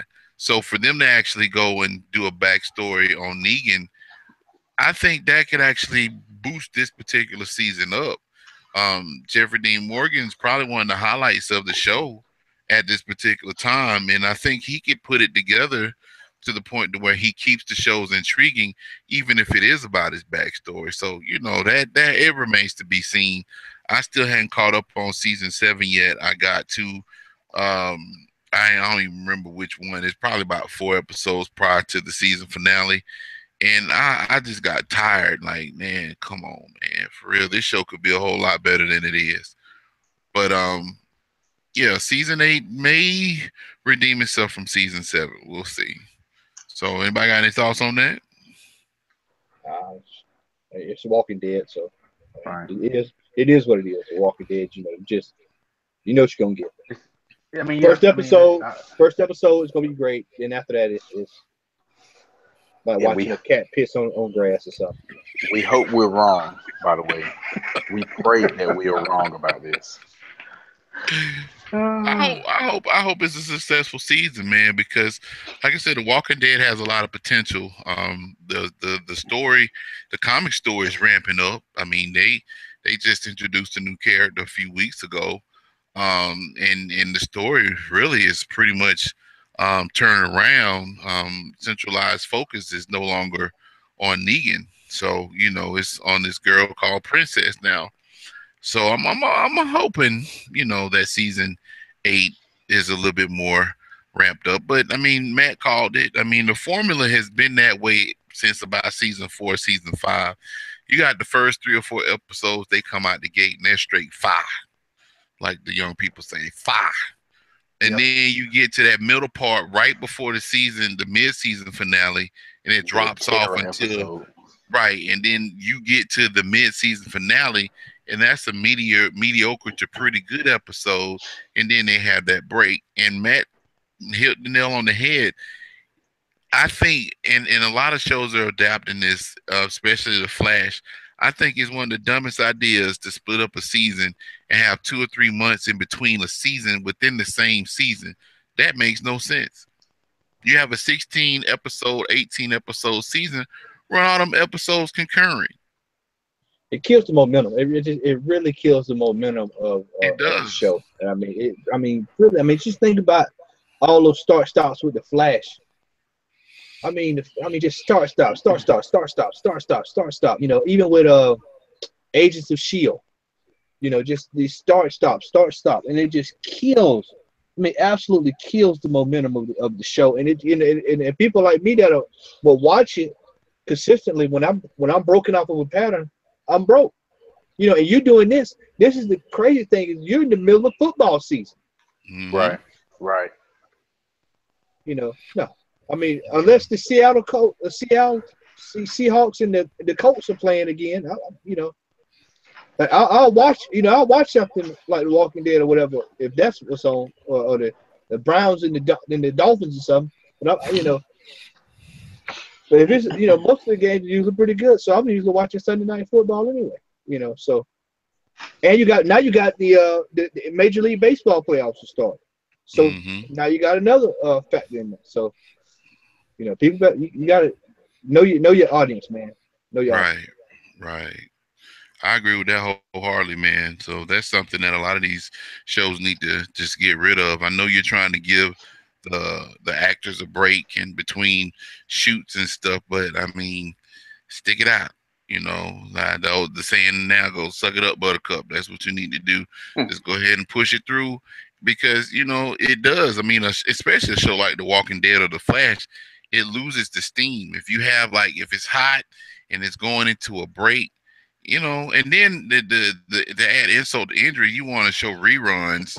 Like that's the dumbest thing. Like why would you even show reruns of episodes that occurred at the beginning of the season to actually fill the part of the season that you are go on break when all you need to do is just keep showing the episodes until the season is over. Right. That to me does not make any sense. But that's why I do what I do and they do what they do.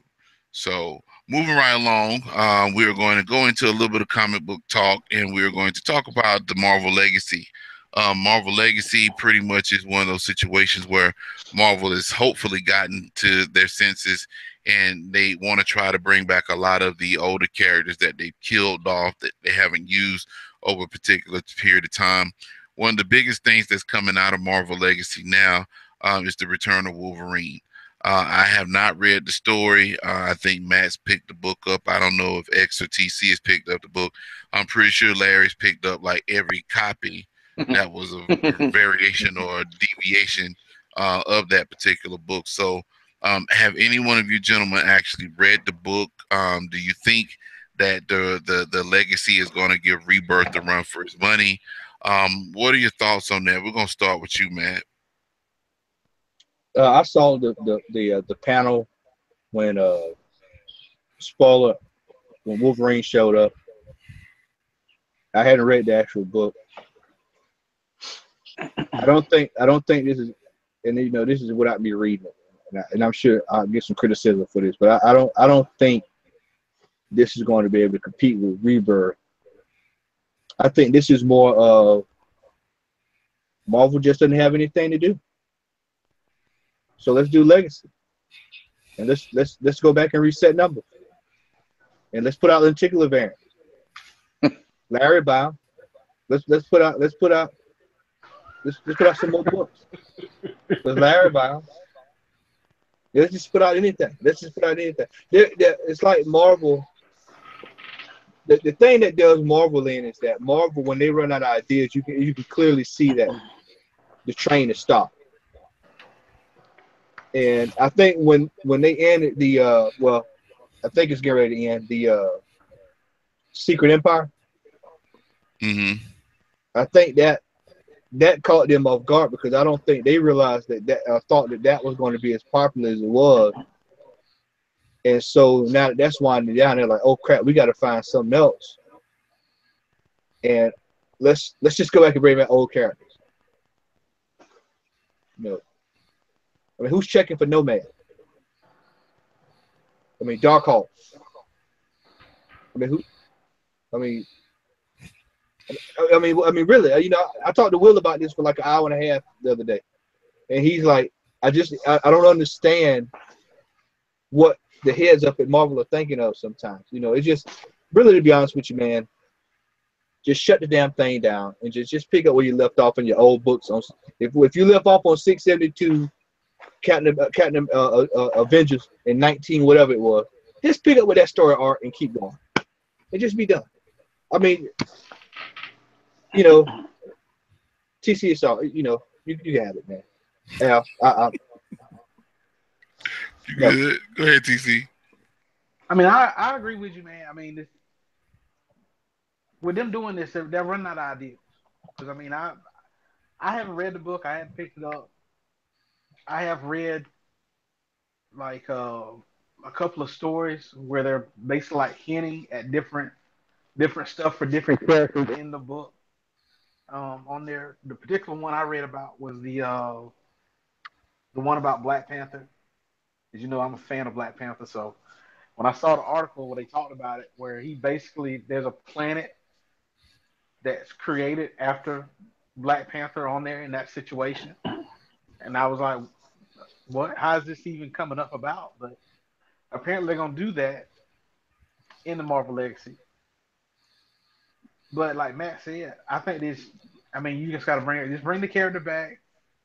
I mean, next it's gonna be Hulk that they're gonna bring back because he's still dead, I believe, at this point. They're gonna bring him back next, and it's just gonna be. And they're already talking about bringing back Iron Man again anyway. So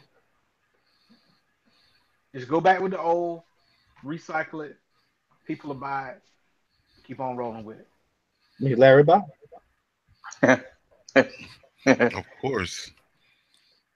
You gonna There's have no, there's no knock on my boy Larry. Nah. I'm just being facetious. X, what about you, sir? Man.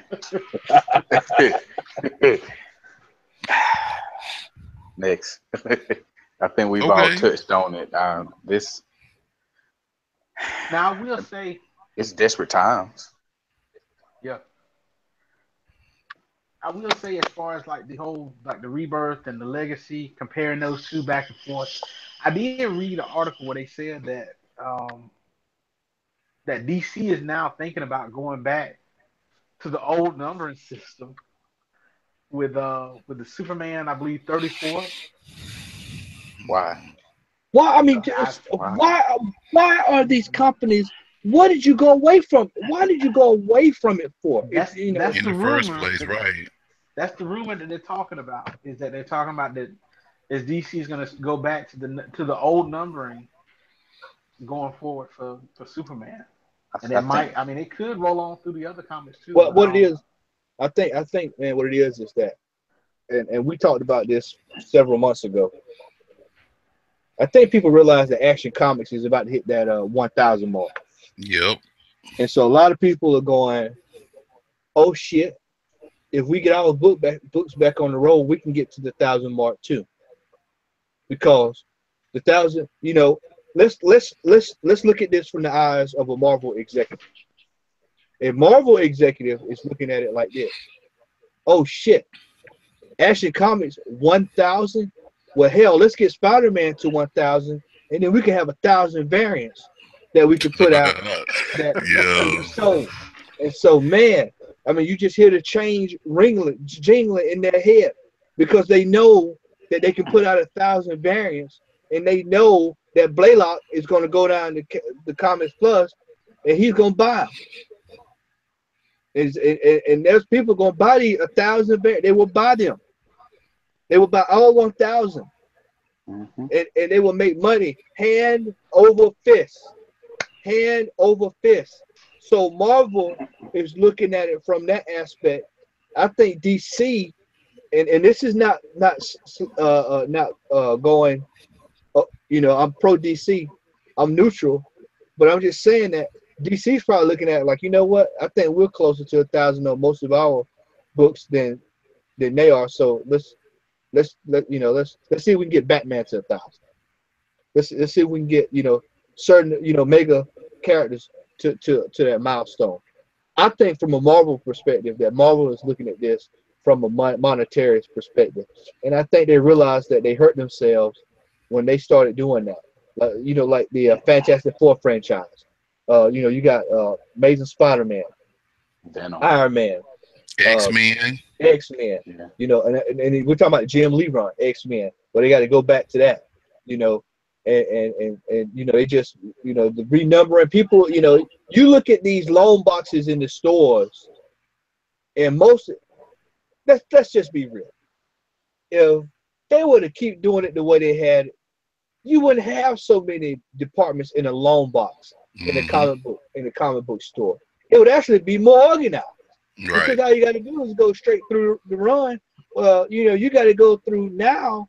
You have to go through find this run. Where does it end at? Go find this book. Where does it end? You got to go through all this sorting and all this. Like we're at a library.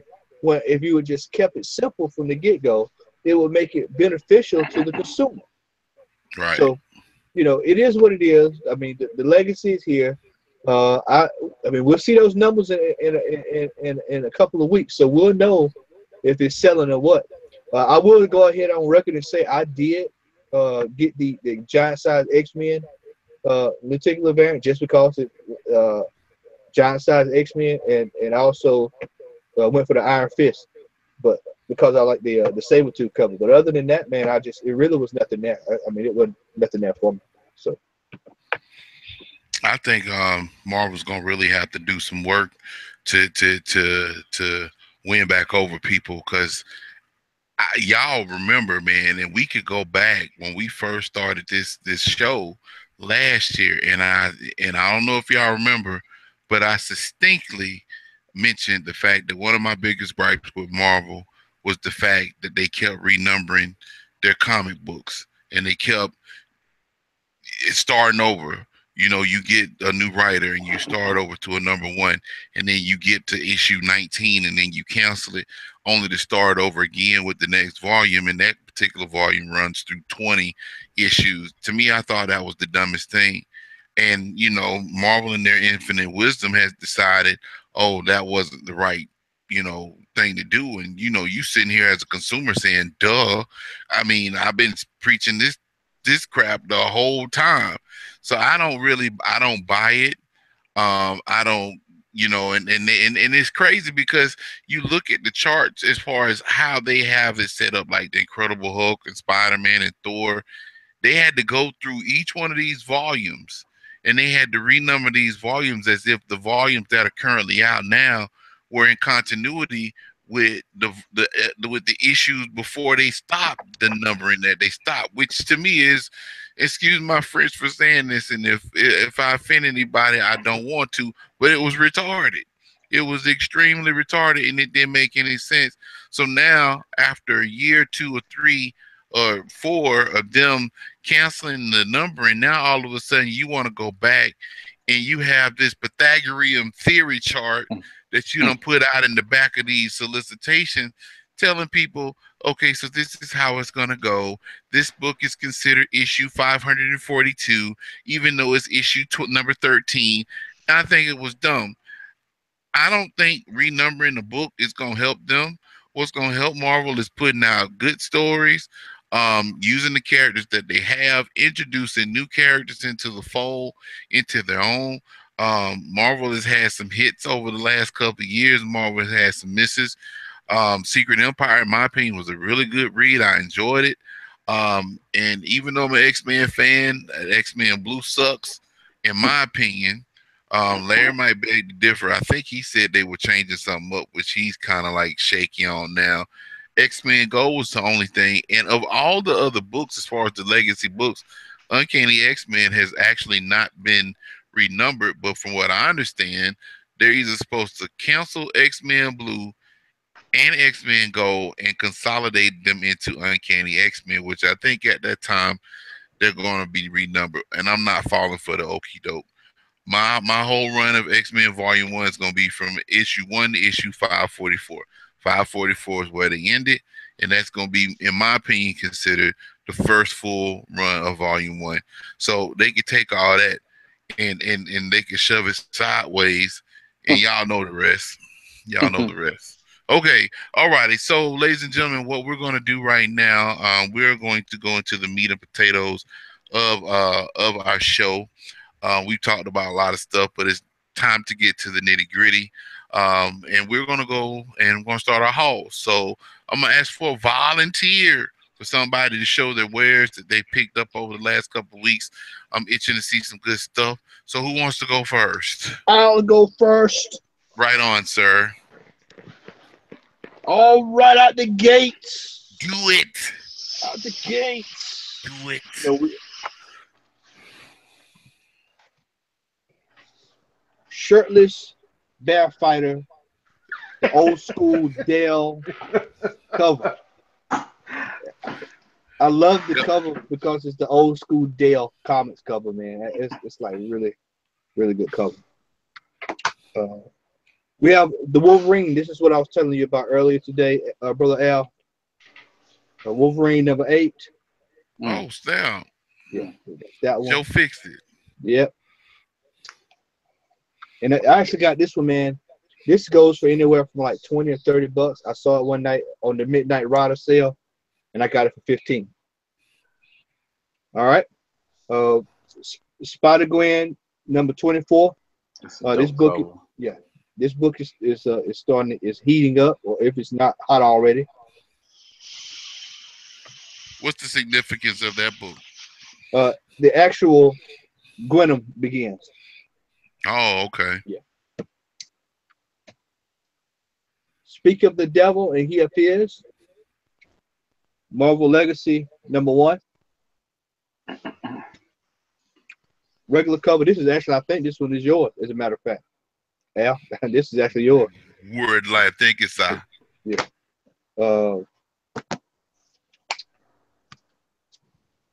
Ultimate Spider-Man 35.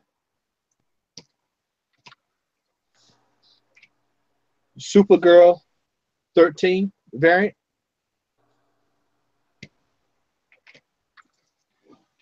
All new Wolverine number 24.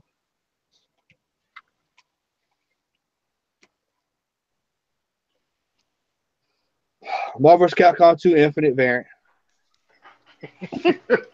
They getting this money somehow. They get subsidies. But thank you, Melvin, for this. This is a gift from Melvin. And as a matter of fact, we have here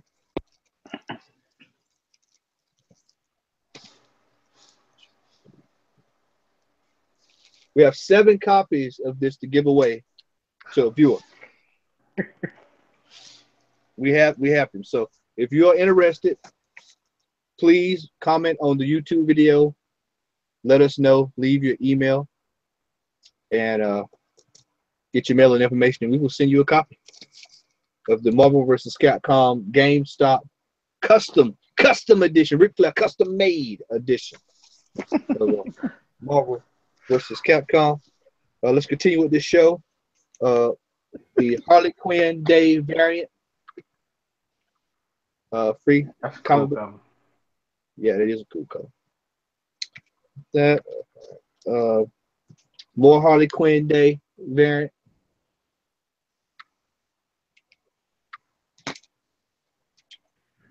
I got that Harley Quinn, the one you just showed. Yeah, that's I think we'll get you that. Action Comics 987.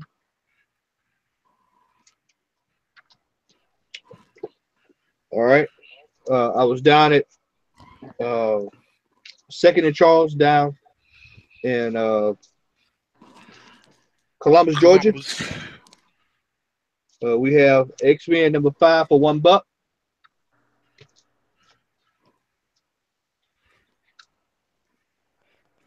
Wolverine number 1.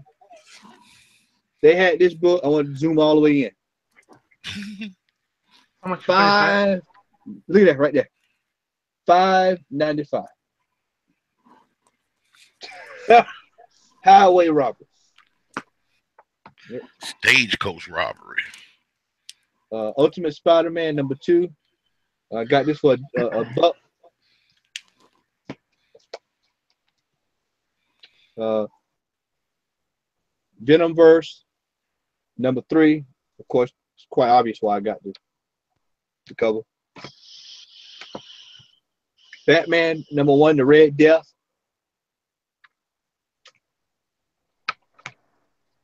Aquaman 28. I love that cover. Yeah. Harley Quinn 25, the 25th, excuse me, number 1, the 25th anniversary edition. And last but not least is so far this is the heist of the year of all time. Well, so far I'll probably say this is the heist of all time. Second and Charles. I saw the Last Chance bin, the 50 Cent bin, and I said, well, I just heard my inner Al Rainey say, go look. And so I went and looked, and I saw a couple of variants, and I said, okay, well, they got that variant in there. Let me see what else they got in there. What's going on? And I run across this beauty. Harbinger number 1 with the coupon. 50 freaking cent. Which reinforces what Al always said. The books are out there. The books are out there. You just have to be patient. Because this is on eBay. This is about $100 book on eBay. It was over $100, depending on for 50 cent. 50 cents. 50 cent. What you pay, like 53 cents with tax? With tax. 5 dimes. With tax. And with that, 50 pennies. That's my haul. Good haul, man. Good haul. Appreciate Really that. good haul. No problem, sir. All right, X, your turn, sir. Oh, I got a few new things, but I went and picked up some of my back issues from my pool. Show him, man. Show him. Killer Be Kill number 12. Oh. I have Flash 29, Flash 30, Flash 31. I picked up Nightwing, The New Order number 2, Nightwing 29, Nightwing 30. I finished my run of Deadpool versus the Punisher number 5 right here. Got Venom 152, Venom 154, Venom 155, Batman 31, Batman 32, All-Star Batman number 14, and I have Walking Dead 168, Okay. Walking Dead 169, Walking Dead 170, Walking Dead 171, Word life. and finally Walking Dead 172. Okay. And that was my haul for today, last week, couple weeks ago, a month ago, all that good stuff. Cool beans. TC, what you got, man? Picked up a few things, man. You know how I do mine. I got my Punisher 16. Say I Whose like mouth that. is that? Look at that Whose gap. grill is that? Do y'all see the gap though? The gap is actually, if you can't see it in the camera, It's the Punisher skull. Yeah. it's actually a Punisher skull. Yeah. Is the gap on there for it? Oh yeah. Yeah, Mm-hmm. that's what I like. Oh, I see it. I saw it. You saw it on there? Yeah, I saw it. Okay. Yeah. That's I dope. picked up my Redneck number 6, first print. Redneck number 6, second print. This is the blue one. I actually got the red one on the way. I caught it on sale on eBay. They did it like they did the that Princess cover with Walking Dead. Oh yeah. They did the signature on it. They did the same thing for Redneck number 6. I picked up the Mr. Miracle Second print, number one. I just like the cover on that one. Decided to pick it up. I picked up the final issue of the infamous Iron Man, which if you look at that one, it's pretty much the same cover as the first one, except on the first cover, the number one, they actually like did half his face Hmm. as like an Iron Man, whereas this one, it's all Doom Yeah. from the looks of it on there for it. Which the story kind of concluded, and Mephisto turned out to be the main villain, and the whole thing at the end of it was like whatever at that point. Well, Mephisto being some of everything, man.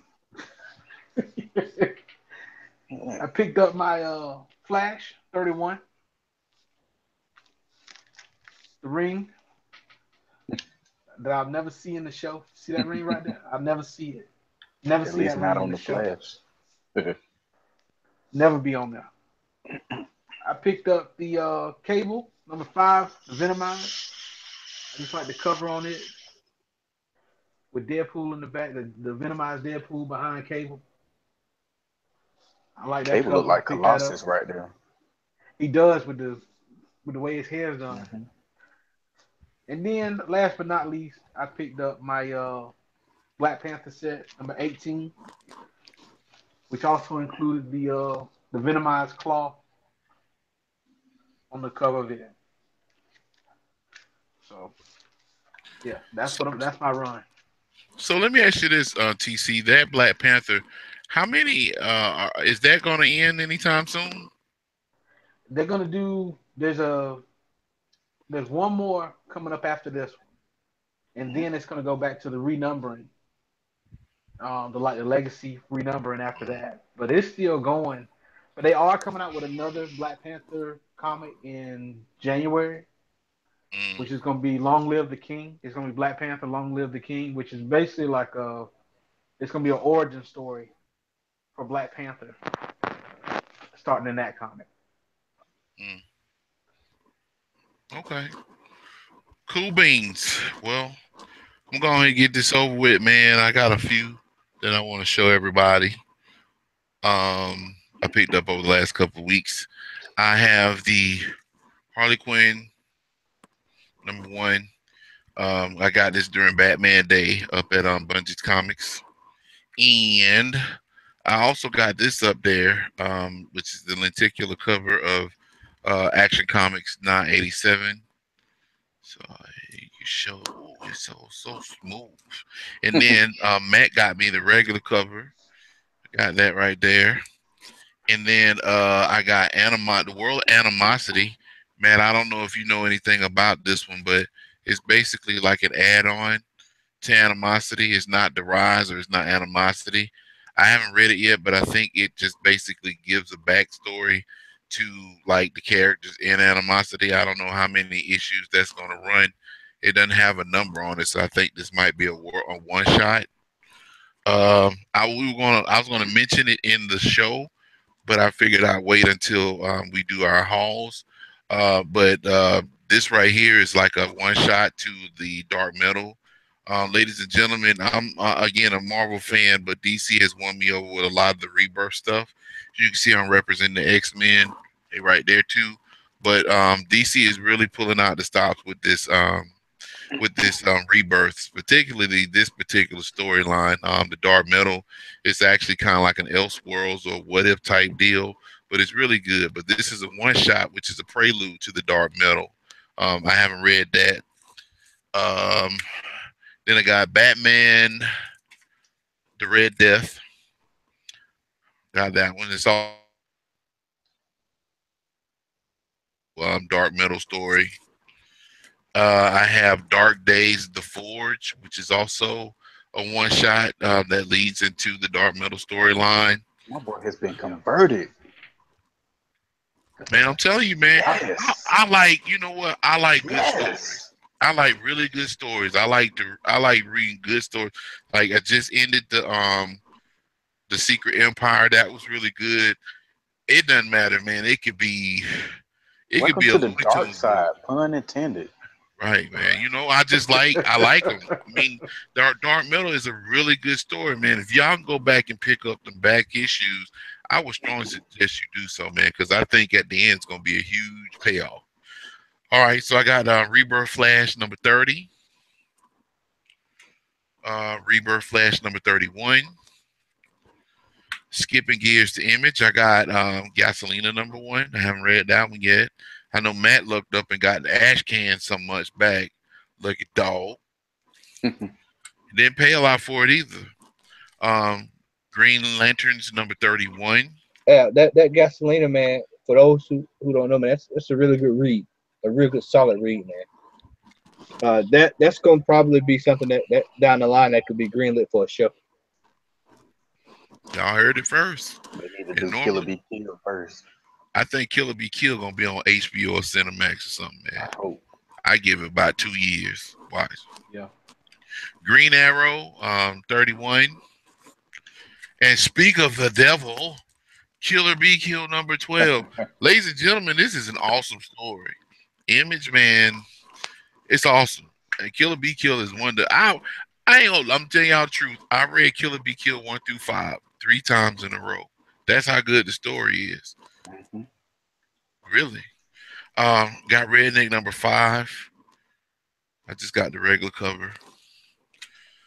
Secret Empire Omega number 1. This is the aftermath of Secret Empire. One of another favorites from Image, this freaking Seven to Eternity, which I saw that post you posted TC about that variant, which I said no, I can't do it. Not gonna do it. That thing was expensive, man. Yeah. Teen Titans number 12. I got 2 copies. One of them is for Matt Odom. This is supposed to be kind of like the unofficial. There's a Batman in that metal story called The Batman Who Laughs. And this book is supposed to have like the actual first appearance of that particular character, even though the Dark Metal number 3 is going to be a full appearance, which that particular book went on sale last week.